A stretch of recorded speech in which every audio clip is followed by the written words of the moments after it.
Hello बच्चों, आज हम लोग मोड ऑफ न्यूट्रिशन में हम लोगों ने ऑटोट्रॉफिक मोड ऑफ न्यूट्रिशन देखा था, हेटरोट्रॉफिक मोड ऑफ न्यूट्रिशन देखा था। तो ऑटोट्रॉफिक मोड ऑफ न्यूट्रिशन में प्लांट्स की बात करेंगे। प्लांट्स अपना खाना खुद से बनाएगा, ये सारा हम लोग पिछले क्लास में कर चुके हैं। अभी हम लोग देखेंगे हेटरोट्रॉफिक मोड ऑफ न्यूट्रिशन, है ना। ऑटोट्रॉफिक मोड ऑफ न्यूट्रिशन में प्लांट्स अपना खाना खुद से बनाता है, लेकिन हेटरोट्रॉफ जो होता है, जो हेटरोट्रॉफिक मोड ऑफ न्यूट्रिशन करता है, उसका खाने का जो तरीका होता है वो हमेशा दूसरे पे डिपेंड होता है। किस पे डिपेंड होता है? ऑटोट्रॉफ पे।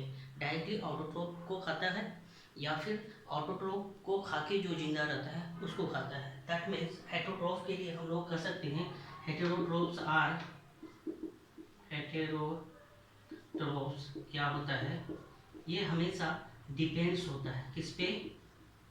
डिपेंड्स ऑन अदर, है ना। अदर, दैट मीन्स अदर में यहाँ पे कौन आ जाएगा? ऑटोट्रोफ्स आ जाएगा। कौन आ जाएगा? ऑटोट्रोफ्स आ जाएगा। डिपेंड्स किस पे रहेगा? ऑटोट्रोफ्स पे। ऑटोट्रोफ्स को डायरेक्ट खाएगा या फिर उसको खाने वाले को खाएगा। दैट मीन्स डायरेक्टली और इनडायरेक्टली, इस तरह से। तो हेटरोट्रॉफिक मोड ऑफ न्यूट्रिशन देखेंगे, ये हमेशा ऑटोट्रॉफ पे डिपेंड रहेगा या फिर ऑटोट्रॉफ को खा के जो ग्रो करेगा उसको खाएगा। जैसे गोट वगैरह, काऊ वगैरह, फ्लेश वगैरह जो हम लोग खाते हैं, वो एक्चुअली क्या होता है, ऑटोट्रॉफ को खा के ही ये क्या करता है? सर्वाइव करता है, ग्रोथ होती है। तो हेटरोट्रॉफ्स डिपेंड्स किस पे होती है? ऑन अदर या फिर अनदर। अनदर में कौन होगा? ऑटोट्रॉफ होगा। ऑटोट्रॉफ को डायरेक्टली खाएगा तो डायरेक्टली डिपेंड्स ऑन ऑटोट्रॉफ, और इनडायरेक्टली डिपेंड्स ऑन ऑटोट्रॉफ, है ना। तो हेटरोट्रॉफ हमेशा डिपेंड्स किस पे रहेगा? ऑटोट्रॉफ पे रहेगा, डायरेक्टली और indirectly. Heterotrophic mode of nutrition में जनरली देखा जाता है 3 मोड ऑफ न्यूट्रिशन होता है। एक होलोजोइक मोड ऑफ न्यूट्रिशन देखा जाता है, दूसरा सैप्रोफाइटिक मोड ऑफ न्यूट्रिशन, और तीसरा जो होता है पैरासाइटिक मोड ऑफ न्यूट्रिशन। ये फर्स्ट में हम लोग देखेंगे होलोजोइक मोड ऑफ न्यूट्रिशन, दूसरा सैप्रोफाइटिक और तीसरा parasitic mode of nutrition. Holozoic mode of nutrition यहाँ पे देखें तो होलो कहने का मतलब होल फूड को हम लोग क्या करते हैं? माउथ के थ्रू, ऑइसोफेगस के थ्रू एलिमेंट्री कैनाल में जाता है, स्टमक में जाता है, small intestine, large intestine, and then digestion के बाद ये हमारी बॉडी से एक्सक्रीट हो जाता है। तो फर्स्ट स्टेप जो हमारा होता है इंजेशन, फूड को माउथ के थ्रू या फिर कह सकते हैं फूड को हम लोग एलिमेंट्री कैनाल में क्या करते हैं, हमारी बॉडी के अंदर वो डाइजेशन होती है। फर्स्ट इंजेशन होती है, इंजेशन फर्स्ट, डाइजेशन सेकेंड। पहले हम पूरे फूड को अपने बॉडी के अंदर लेते हैं और हमारी बॉडी के अंदर इंटरनल डाइजेशन होती है होलोजोइक मोड ऑफ न्यूट्रिशन में। होल फूड को हम अपनी बॉडी में डालते हैं। बॉडी में कहने का मतलब एलिमेंट्री कैनाल में, वहाँ पे डाइजेस्टिव ग्लैंड्स भी होती है, उसको डाइजेस्ट करता है और फिर एब्जॉर्प्शन के बाद एसिमिलेशन होती है, एवरी बॉडी सेल तक पहुँचता है, और फिर जो बच जाता है डाइजेशन के बाद अनडाइजेस्टेड फूड, वो इजेशन हो जाता है। क्या हो जाता है? हमारी बॉडी से बाहर चली जाती है।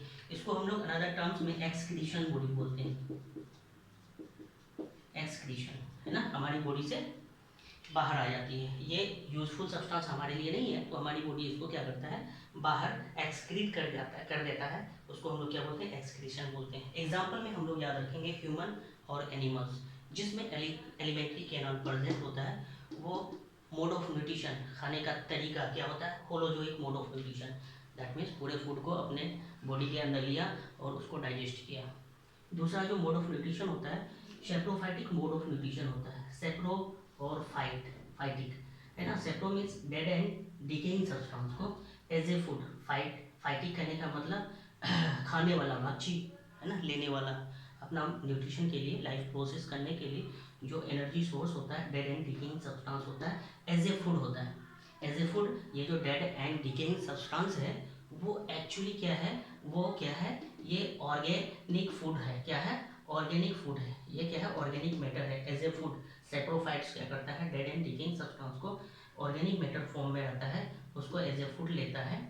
दैट मीन्स यहाँ पे कह सकते हैं फर्स्ट डाइजेशन होती है एंड देन एब्जॉर्प्शन होता है, देन इंजेशन होती है। पहले बॉडी के बाहर ही, इसमें कोई एलिमेंट्री कैनाल नहीं है सेप्रोफाइट्स में, तो यहाँ पे क्या होती है?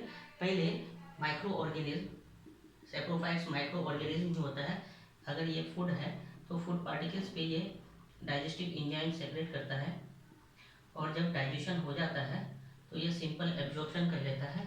किस तरह से? इस तरह से फूड को सिंपल बॉडी एब्जॉर्प्शन कर लेती है।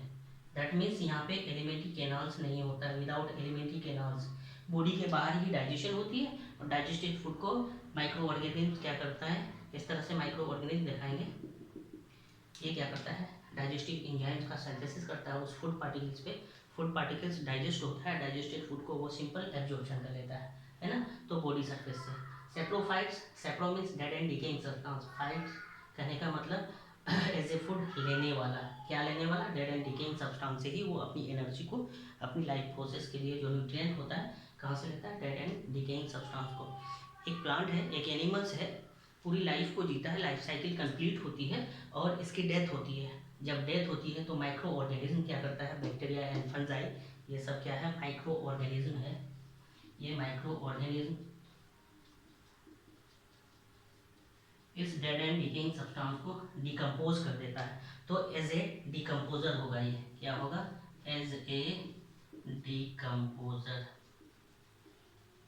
डिकम्पोजर इस तरह से होगा। इसको हम लोग स्कैवेंजर भी बोलते हैं, एनवायरनमेंट को क्लीन करता है। एक एनिमल्स की डेथ होती है ना, या फिर एक प्लांट की डेथ होती है। Plant as a autotroph, animals as a heterotroph. हाँ, तो यहाँ पे चाहे तो प्लांट डेथ होती है या फिर एनिमल्स की डेथ होती है, तो उस डेड डेकेन सब्सटेंस को वो डिकम्पोज कर देता है, डाइजेस्ट कर देता है और अपने बॉडी के अंदर वो इंजेक्शन करती है। दैट मीन्स यहाँ पे याद रखना, first digestion and then second injection. First digestion then injection, alimentary canal यहाँ पे एब्सेंट। और होलोजोइक मोड ऑफ न्यूट्रिशन में फर्स्ट इंजेक्शन होती है देन डाइजेशन होता है। ये दोनों पॉइंट्स को हम लोग को रिमेंबर रखना है। होलोजोइक और सेप्रोफाइट्स में, वहाँ पे होलोजोइक में पहले हम इंजेक्शन करते हैं एंड देन हमारे बॉडी के अंदर वो डाइजेस्ट होती है। सेप्रोफाइट्स में ऐसा नहीं होता है, फर्स्ट डाइजेशन होती है फिर इंजेक्शन होता है। तो इस तरह से एग्जांपल्स हमें याद रखना, bacteria and fungi. Parasitic mode of nutrition में देखते हैं क्या होता है। पैरासाइट्स हमेशा किसी अनदर बॉडी पे डिपेंड्स करता है, obtain food from other organism without killing them. उसको मारता नहीं है बस, बट उससे क्या करता है? फूड को गेन करता है अपनी लाइफ प्रोसेस को करने के लिए। एग्जाम्पल में मॉस्किटो, टेपवर्म, लाइस, लीच, है ना। ये पानी वाला एनिमल्स है, एक्वेटिक एनिमल्स। लाइस हमारे सर में जो रहता है जुई, वो हमारी ब्लड को लेता है, हमें मारता नहीं है बट लेता है। दैट मीन्स हम होस्ट हो गए और लाइस पैरासाइट हो गया। Depends on host. पैरासाइट हमेशा डिपेंड्स ऑन होस्ट बॉडी, है ना, विदाउट किलिंग देम। तो इस तरह से पैरासाइट्स होता है, ये हमेशा क्या होता है? डिपेंड्स होता है दूसरे ऑर्गेनिज्म पे और उसको किल नहीं करता है बट उससे क्या करता है? एनर्जी प्रोवाइड करता है। ये हमारी थी heterotrophic mode of nutrition. Okay, तो saprophytes as a micro organism होता है और ये माइक्रो ऑर्गेनिज्म फूड पार्टिकल्स पे एंजाइम सिंथेसिस करता है और जब डाइजेशन हो जाती है तो फिर सिंपल एब्जॉर्प्शन कर लेता है। Okay, holozoic mode of nutrition, saprophytic mode of nutrition and then parasitic mode of nutrition.